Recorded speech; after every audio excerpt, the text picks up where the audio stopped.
Bem-vindos a mais um culto dominical da Igreja Metodista Portuguesa. É bom estarmos juntos e é bom partilharmos juntos este momento. Começamos a nossa celebração ficando em oração. Oremos. Nosso Deus e nosso Pai, nós te damos graças por este tempo, por esta oportunidade, por esta sintonia de coração em torno desta fé que a todos nos une, a fé em nosso Senhor e Salvador Jesus Cristo. Te pedimos pela presença do Teu Espírito, pela ação do Teu Espírito, de forma a que as nossas palavras possam ser as Tuas palavras, de forma a que o Teu nome seja honrado e glorificado, e de forma a que todos os Teus filhos e todos aqueles que tiverem a oportunidade de escutar estas palavras possam ser edificados pela Tua graça. Fica, pois, conosco, dirige-nos, nós oramos, em nome de Jesus Cristo, nosso Senhor e nosso Salvador. Amém.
Para a leitura bíblica, vamos ler Salmos 145, dos versículos 10 ao 21. Todas as tuas obras te louvarão, ó Senhor, e os teus santos te bendirão. Falarão da glória do teu reino e relatarão o teu poder, para que façam saber os filhos dos homens as tuas proezas e a glória de magnificência do teu reino. O teu reino é um reino eterno, o teu domínio estende-se a todas as gerações. O Senhor sustenta a todos os que caem e levanta a todos os abatidos. Os olhos de todos esperam em ti, e tu lhes dás o seu mantimento ao seu tempo. Abres a mão e satisfazes os desejos de todos os viventes. Justo é o Senhor em todos os seus caminhos e santo em todas as suas obras. Perto está o Senhor de todos os que o invocam, de todos os que o invocam em verdade. Ele cumprirá o desejo dos que o temem, ouvirá o seu clamor e o salvará. O Senhor guarda a todos os que o amam, mas todos os ímpios serão destruídos. A minha boca entoará o louvor ao Senhor, e toda a carne louvará o seu santo nome para todo sempre. Palavra do Senhor.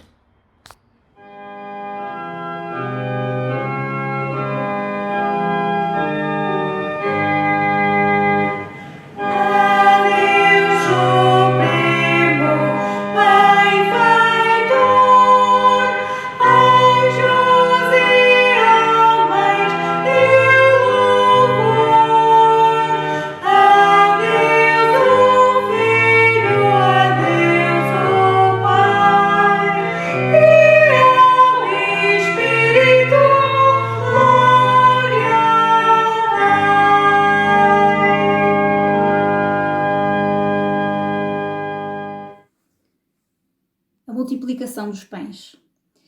Depois disto, partiu Jesus para a outra banda do mar da Galileia, que é o de Tiberíades.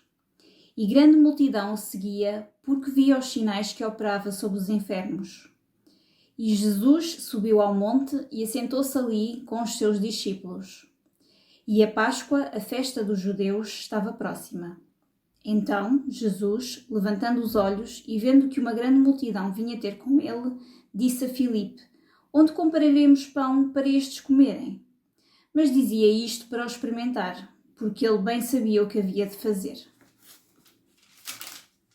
Filipe respondeu-lhe: 200 dinheiros de pão não lhe bastarão para que cada um deles tome um pouco. E um dos seus discípulos, André, irmão de Simão Pedro, disse-lhe: está aqui um rapaz que tem 5 pães de cevada e 2 peixinhos, mas que é isto para tantos? E disse Jesus: mandai assentar os homens. E havia muita relva naquele lugar. Assentaram-se, pois, os homens em número de quase 5.000. E Jesus tomou os pães e, havendo dado graças, repartiu-os pelos discípulos e os discípulos pelos que estavam assentados, e igualmente também dos peixes, quanto eles queriam. E quando estavam saciados, disse aos seus discípulos: recolhei os pedaços que sobejaram, para que nada se perca. Recolheram-nos, pois, e encheram 12 cestos de pedaços dos 5 pães de cevada que sobejaram aos que haviam comido. Vendo, pois, aqueles homens o milagre que Jesus tinha feito, diziam: este é verdadeiramente o profeta que devia vir ao mundo. Sabendo, pois, Jesus que haviam de vir arrebatá-lo para o fazerem rei, tornou a retirar-se, ele só, para o monte. E quando veio a tarde, os seus discípulos desceram para o mar.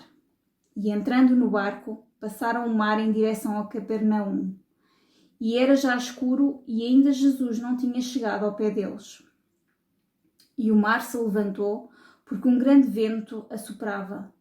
E tendo navegado uns 25 ou 30 estádios, viram a Jesus andando sobre o mar, e aproximando-se do barco, e temeram. Porém ele lhes disse: sou eu, não temais. Então eles de boa mente o receberam no barco, e logo o barco chegou à terra para onde iam. Palavra do Senhor. O texto que acabamos de ouvir no Evangelho de João é um texto que nos narra um episódio da vida de Jesus que se tornou viral no seu tempo. Poucas décadas depois da morte e da ressurreição de Jesus, quando os Evangelhos começam a ser redigidos, em todos eles há uma menção deste acontecimento, da multiplicação dos pães e dos peixes. E de tal forma é assim que 2 evangelhos, em particular, Marcos e Mateus, narram este episódio 2 vezes. Embora de maneiras diferentes, mas dando um sinal da importância que este acontecimento teve no ministério de Jesus e o impacto que ele teve na vida daqueles que puderam partilhar daquele acontecimento. A pergunta que nós fazemos é: porquê? Qual é a importância deste acontecimento? Qual é a importância deste episódio? Eu creio que nós podemos perceber de que a fome é uma questão absolutamente pertinente em todo o tempo. Há muitos que têm pouco, há poucos que têm muito. E precisamente esta diferença entre a capacidade que alguns têm para sobreviver, enquanto outros vivem no limiar da pobreza, ela tem precisamente a ver com esta dimensão da multiplicação versus partilha. E eu coloco estas duas palavras em oposição uma à outra, no sentido em que, quando falamos de multiplicação, e quando falamos de multiplicação no tempo de hoje, nós falamos naquilo que é a velocidade dos homens e das mulheres para acumularem mais do que aquilo que, porventura, necessitam. Na verdade, no espírito humano, no coração humano, sempre aquilo que temos nos parece insuficiente. É necessário ter um pouco mais. Mas à medida que nós vamos acumulando para nós, num mundo onde os recursos são suficientes, mas são limitados, quanto mais nós acumulamos para nós, mais falta se manifesta desses mesmos recursos na vida de outras pessoas. E o texto que nós temos diante de nós, seja a fome material, seja ela espiritual, pretende ser uma resposta a esta inquietação. Como nós podemos solucionar a fome física, mas como é que nós podemos também solucionar a fome espiritual? Ora, eu gostaria de chamar a vossa atenção para um facto. Este é um milagre de Jesus. Mas eu creio que é importante nós destrinçarmos entre aquilo que é um milagre e aquilo que eu chamaria o acontecimento extraordinário. E quando eu olho para este texto, aquilo que é verdadeiramente extraordinário é precisamente a multiplicação dos pães e dos peixes. Eu estou plenamente convicto que se Jesus nos quisesse ensinar e quisesse que nós, de alguma forma, pudéssemos combater a fome, desta forma Ele nos teria dado essa capacidade para nós multiplicarmos pães e peixes. Mas assim não acontece, E, na verdade, aquilo que Jesus fez é inexplicável. Aquilo que Jesus conseguiu fazer com 5 pães e 2 peixes é alguma coisa que nós não conseguimos entender. Mas essa dimensão do extraordinário não é um milagre. O milagre é aquilo para o qual o extraordinário aponta. Eu diria que aquilo é apenas um sinal daquilo que verdadeiramente é essa dimensão de milagre que Jesus quer transportar às nossas vidas. E o texto deixa muito claro qual é a mensagem central deste texto. A mensagem central deste texto, que é simultaneamente um desafio aos discípulos e é um desafio a cada um de nós, porque é como se nós estivéssemos hoje a ouvir as palavras de Jesus: dai-lhes voz de comer. E diante da nossa incapacidade para perceber onde Jesus quer chegar, é Ele próprio que toma a iniciativa para nos dizer algo de verdadeiramente simples, mas que não deixa de ser um milagre, se for posto em prática. As palavras de Jesus são no sentido de dizer: se tu souberes partilhar, se tu souberes dar de ti mesmo, se tu souberes viver aquilo que tu tens e aquilo que tu és numa perspectiva do dom e da graça de Deus, que não vem a ti apenas para a tua autossatisfação, mas para a satisfação dos outros. Se tu souberes partilhar, se todos soubermos partilhar, se todos soubermos ser como aquela criança que partilha o pouco que tem, se nós conseguirmos fazer isto, não individualmente apenas, mas coletivamente, então ninguém terá necessidade. É claro que esta palavra parece-nos uma palavra verdadeiramente simples, mas os milagres de Jesus apontam sempre para alguma coisa que é importante, que tem a ver com a nossa responsabilização no processo de mudança, no processo de crescimento do reino e de vivência do reino, onde estamos num determinado momento e num determinado tempo.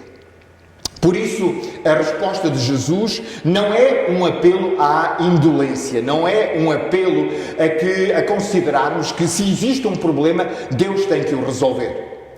É um apelo à nossa participação, à nossa responsabilização diante de um problema que não é um problema de ontem, que não é um problema de hoje, é um problema de sempre. E que tem a ver fundamentalmente com a nossa condição humana de homens e mulheres pecadores, que na busca da segurança ousam sempre acumular para além daquilo que necessitam, em detrimento daqueles que ficam sem recursos. A palavra do Evangelho é, pois, uma palavra que nos chama a confiar em Deus acima de tudo. Nos chama a experimentar a alegria da graça de Deus, de um Deus que vem até nós, de um Deus que não precisa que nós o invoquemos para vir até nós e para nos falar de algo que Ele nos quer ofertar. E quando nós temos esta perspectiva, quando nós temos esta dimensão da graça de Deus, então nós vivemos não mais para nós mesmos, mas para os outros. E quando aprendemos a viver para os outros, quando nós aprendemos a viver em compaixão para com os outros, quando nós percebemos os valores do Evangelho e como eles significam solidariedade, como eles significam partilha, então aquilo que nós somos capazes de produzir é uma transformação na sociedade, uma transformação no mundo em que nós vivemos, de forma a que o hoje seja melhor que o ontem, de forma a que a justiça hoje seja melhor que a justiça ontem, de forma a que os homens e as mulheres se possam sentir aceitos por Deus em primeiro lugar, aceitos uns pelos outros, todos partilhando dos recursos que gratuitamente Deus traz a cada um de nós. O nosso desejo, pois, é o desejo de vivermos este milagre, Muitas vezes prendemos o nosso olhar naquilo que é extraordinário. E porventura poderíamos dizer, bom, como eu não tenho capacidade para multiplicar pães e peixes, eu vou deixar que Deus resolva este problema. Não, este problema é resolúvel por nós, na medida em que nós abrirmos o nosso coração, abrirmos o nosso entendimento e com todas as nossas forças vivermos a palavra do Evangelho. E o milagre de Jesus torna-se algo no qual nós podemos participar ativamente para a construção de um mundo novo, onde todos os homens e todas as mulheres usufruem de igual dignidade e iguais direitos. Que Deus nos abençoe, que Deus nos ajude a viver desta forma. Este é o desafio que o Evangelho nos coloca esta manhã. Amém.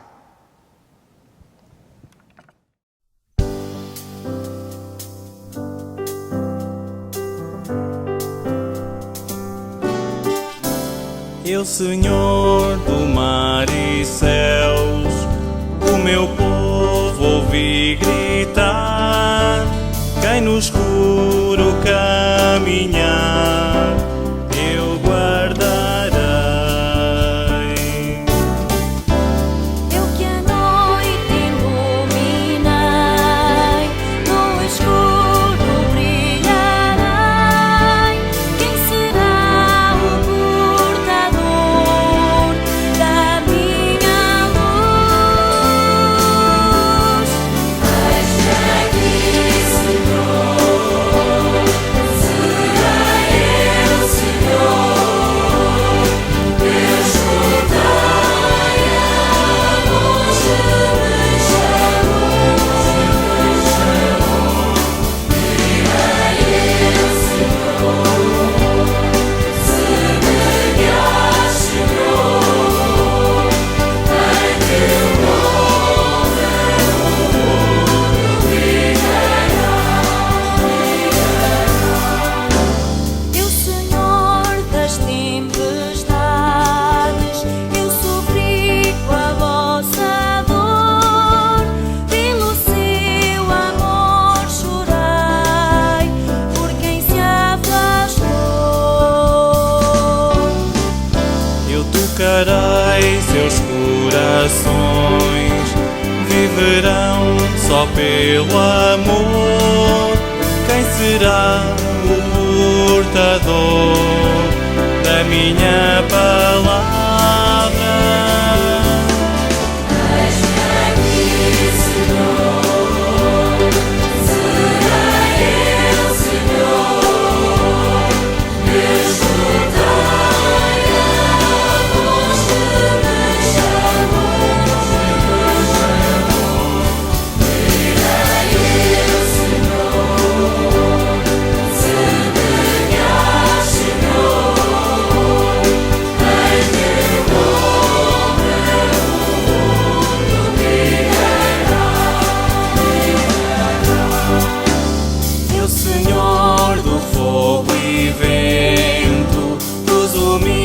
descuidarei, um banquete preparar e os convidar. Lhes darei do melhor pão, encherei seus corações. Quem será o portador da minha vida? Eis-me aqui, Senhor, serei eu, Senhor, escutai a voz que me chamou. Direi eu, Senhor, semelhar, Senhor, em teu nome o mundo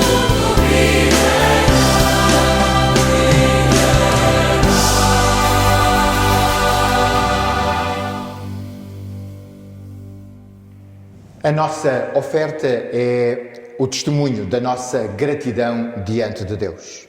É o nosso reconhecimento de que tudo o que somos e tudo o que temos provém dele e de tudo o que ele nos dá, nós lhe retribuímos de pleno coração, como uma expressão da nossa gratidão. Todos quantos quiserem dar a sua oferta para a vida da Igreja podem fazê-lo presencialmente, claro, mas podem fazê-lo também através de uma transferência para o NIB da Igreja, como podem fazê-lo através da aplicação MBWay. Dar é um sinal de gratidão e mais abençoado é aquele que dá do que recebe. Lembramos essas palavras do nosso Senhor e Salvador Jesus Cristo. Fiquemos em oração. Nosso Deus e nosso Pai, nós te damos graças por estes momentos que pudemos partilhar em torno da Tua Palavra. Nós te damos graças pela expressão do Teu amor, pela expressão da Tua misericórdia, pela alegria do Teu perdão. Nós te damos graças pela forma como Tu nos conduzes, como Tu nos guias, como Tu nos alimentas nesta confiança e nesta esperança de que contigo nós seremos sempre mais do que vencedores. Pedimos depois que fiques connosco no início desta nova semana, que onde quer que nós estejamos ou onde quer que Tu nos leves, nós possamos ser sempre a expressão do Teu amor e do Teu serviço para com todos aqueles que Tu colocares diante de nós. Nós oramos em nome de Jesus Cristo, aquele que nos ensinou a orar e a dizer: Pai nosso que estás nos céus, santificado seja o Teu nome. Venha o Teu reino, seja feita a Tua vontade, assim na terra como no céu. O pão nosso de cada dia nos dá hoje. Perdoa as nossas dívidas, assim como nós perdoamos aos nossos devedores. E não nos deixes cair em tentação, mas livra-nos do mal. Pois Teu é o reino, o poder e a glória, agora e para sempre. Amém. E a bênção do Deus Pai, Filho e Espírito Santo seja com cada um de nós, com os nossos queridos e com todo o povo de Deus, e com todos permaneça hoje e para sempre. Amém.